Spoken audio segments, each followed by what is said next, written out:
धन्यवाद सभापति महोदय। राजस्थान भू राजस्व संशोधन और विधिनियम विधेयक 2025। माननीय सभापति महोदय, मैं आज इस सदन में राजस्थान भू राजस्व संशोधन विधेयक पर अपने विचार रख रहा हूं। माननीय सभापति महोदय, इस विधेयक की पृष्ठभूमि बड़ी स्पष्ट है। सुप्रीम कोर्ट ने 20 अप्रैल 2023 के अपने फैसले में कहा कि रिको को केवल वैधानिक और पंजीकृत आधार पर ही अधिकार मिल सकते हैं।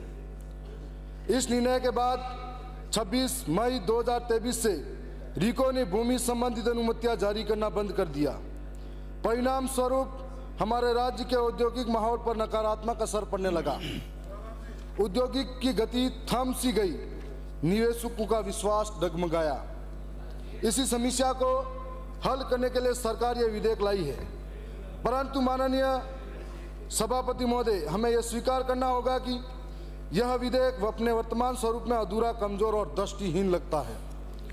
विधेयक की प्रमुख कमियां जो मैं सदन के सामने रखना चाह रहा हूं। पहली कमी, सरकार ने रिको को असीमित अधिकार देने का प्रावधान रखा है।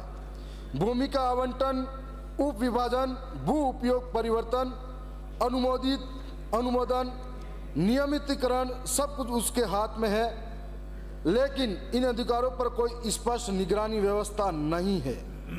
जब शक्ति एक हाथ में केंद्रित हो और जवाबदेही न हो तो दुरुपयोग की संभावना बढ़ जाती है। दूसरी कमी, यह विधेयक पुरानी गलतियों को वैध ठहराने का प्रयास है। जो काम कानून गलत थे उन्हें यह विधेयक सही घोषित करना चाहता है। यह न्याय और पारदर्शिता की मूल भावना के खिलाफ है। तीसरी कमी, छोटे पट्टाधारियों, उद्यमियों और श्रमिकों के हितों की रक्षा का कोई ठोस प्रावधान इसमें नहीं है।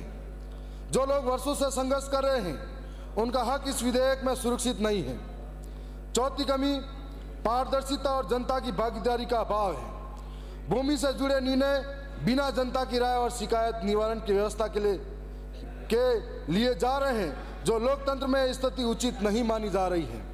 पांचवी कमी, भूमि उपयोग और पर्यावरण संतुलन की अनदेखी। औद्योगिक विकास जरूरी है, लेकिन अगर भूमि और पर्यावरण योजनाओं की अनदेखी करेंगे तो भविष्य में और बड़ी समस्याएं खड़ी होगी। माननीय सभापति महोदय, सबसे बड़ा सवाल यह है कि जब सुप्रीम कोर्ट का निर्णय अप्रैल 2023 में आ गया था, तब सरकार ने तत्काल कोई ठोस कदम क्यों नहीं उठाया? क्यों इसमें महत्वपूर्ण विधेयक को लाने में इतनी देर हुई? क्यों परवर समिति की बैठकों में देरी हुई? यह और समय सीमा चूक गई। यह सब सरकार की गंभीरता की कमी को दर्शाता है। माननीय सभापति महोदय, मेरा स्पष्ट मानना है कि इस विधेयक को वर्तमान स्वरूप में पारित न किया जाए। इसमें पारदर्शिता, जनहित और न्याय को सुनिश्चित करने वाले प्रावधान जोड़े जाए। प्रभावित लोगों के लिए मुआवजा और शिकायत निवारण तंत्र बने। भूमि उपयोग और पर्यावरण मानकों को अनिवार्य बना जाए। रिको के अधिकारों पर स्पष्ट निगरानी और जवाबदेही का तंत्र स्थापित किया जाए। कानून का उद्देश्य यह नहीं होना चाहिए कि पुरानी गड़बड़ी को ढक दिया जाए। कानून का उद्देश्य यह होना चाहिए कि पारदर्शिता, न्याय और भविष्य की सुरक्षा होनी चाहिए। यदि यह विधेयक बिना सुधार के पारित हुआ तो यह केवल सरकार की निष्क्रियता और उद्योगों के प्रति उदासीनता का प्रमाण होगा।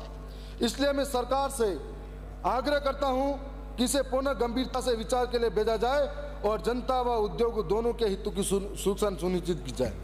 माननीय सभापति महोदय, दूसरी ओर मैं दक्षिणी राजस्थान के ट्राइबल इलाके की ओर ले जाना चाह रहा हूं। हम चाहते हैं कि पलायन रुके, नए उद्योग स्थापित हो, लोगों को रोजगार मिले, लेकिन इसका मतलब ये नहीं कि जहां जिस जमीन पर वर्षों से आदिवासी रह रहा है उस रोजगार और उस उद्योग की वजह से वो विस्थापित हो जाए। उसे अपनी ही मिट्टी से बेदखल किया जाए, अपनी मूल वतन, अपनी मूल जमीन से बेदखल किया जाए। माननीय अध्यक्ष महोदय, सभापति महोदय, सर्वोच्च न्यायालय का एक ऐतिहासिक निर्णय है समता बनाम आंध्र प्रदेश राज्य 1997। इस मामले में मुख्य दर्शक है हमारे वहां पर अभी ग्राम पंचायत अंबाव के अंदर रिको पॉइंट स्थापित किया गया। ग्राम पंचायत के सरपंच और ग्राम सभा की बिना अनुमति ये कहा जाता है। जब ग्राम पंचायत की ग्राम सभा की बिना अनुमति हो तो आर्टिकल 1906 की धारा 4 उप के अनुसार ग्राम संपत्ति की अनुमति के बिना किसी भी भूमि का अधिग्रहण हस्तांतरण नहीं किया जा सकता। फॉरेस्ट राइट एक्ट पेरा की धारा 4(5) में साफ लिखा है, जब तक किसी दावे का निस्तार नहीं हो जाता तब तक किसी भी आदिवासी को बेदखल नहीं किया जा सकता। माननीय सभापति महोदय, एक मिनट का मैं ये चाहता हूं कि जहां पर अंबाव गांव के अंदर हो या फिर कहीं गांवों के अंदर उद्योग स्थापित करने के लिए जहां पर जमीनें ली जा रही हैं, जहां पर ग्राम सभा की बिना अनुमति के यदि कोई लिया जा रहा है उसे निरस्त किया जाए। ग्राम सभा की अनुमति होनी चाहिए, गांव के लोगों की अनुमति हो सकती है। हमारे ग्राम सभा ये कहती है कि जहां पर आदिवासी गांव हैं वहां पर उनकी रूढ़िगत ग्राम परंपराएं हैं, उन ग्राम परंपराओं के अंदर ये मान्यता है कि जो गांव की जमीनें हैं वो गांव की है, और उनके पूर्वजों में यह विस्तार जब होगा जनसंख्या का, तब आने वाले समय में वही चारागाह भूमि हो या वन भूमि हो या अन्य जो बिला नाम भूमि हो, उस पर अधिकार पंचायत का होगा। पंचायत और तहसील स्तर पर उससे पट्टा दिया जा सकता है, जिसके माध्यम से वहां के लोगों को लाभान्वित किया जा सकता है। इस तरीके से जो भूमि हस्तांतरण का काम हो रहा है उसका हम खुला विरोध करें। साथ में जो नए उद्योग स्थापित होने चाहिए ताकि बेरोजगारी खत्म हो, लोगों का पलायन रुके। इस पर आपने मुझे जो बोलने का अवसर दिया, मैं आपका पुनः धन्यवाद करना चाहूँगा। मैं सदन से ये सभा अध्यक्ष महोदय जो हमने सुझाव दिए हैं इस पर जरूर अमल किया जाएगा। धन्यवाद।